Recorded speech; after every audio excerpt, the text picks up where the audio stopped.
Hey y'all, how you doing? Welcome back to a new edition of Driving with Dan. I want to talk about a little bit about Revelation, the seven churches, and if we can find out, if we can tell how close Jesus is to returning. And I believe if you read it correctly, we can. In Revelation, the letters to the churches,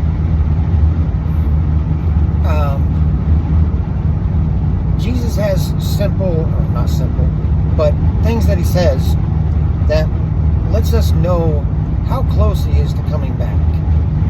And they give away where he's at right now. If you know where the different churches are in the time frame and in history, and know and realize that we are in the final church age, the lukewarm church, Laodicea. Well, in Revelation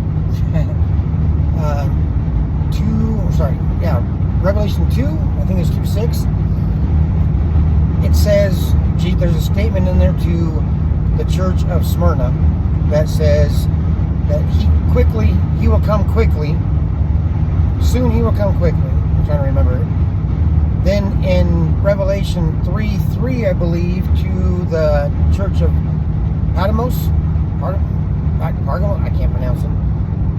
He says he will come as a thief in the night. So this is a new church age. Then to the church of Philadelphia, he says he will come soon. Soon I will come. And then to the church of Laodicea, he says, I am standing at the door. If you take these little statements that he's making, you kind of realize every step he's getting a little closer. Getting a little closer to returning, to coming back, to ending all of this, putting to rest does Jesus exist, because, you should know he does. But if you read these correctly and in the proper succession and realize that you can tell what church age we're in by what's going on around us, and that these churches specify a time period in history. And by looking back, we can figure out roughly when these time frames are, and we know for a fact that we're in the final church. So Jesus is standing at the door.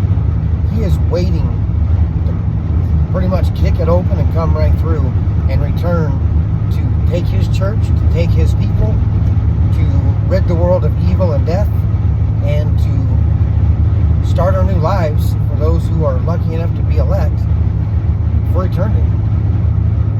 These little warnings, these little statements really should wake some people up. And go back and read the 7 letters. It's pretty easy to find it and see what he's saying, and that it's actually pretty amazing when you think about it, how the book was written to tell us where we're at in time, for one, and how close Jesus is to returning.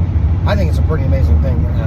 The more I learn about the Bible, what it says, what it teaches us and shows us, the more blown away I am by it. Just how people say, oh, it's just a fairy tale, and people, man wrote this book.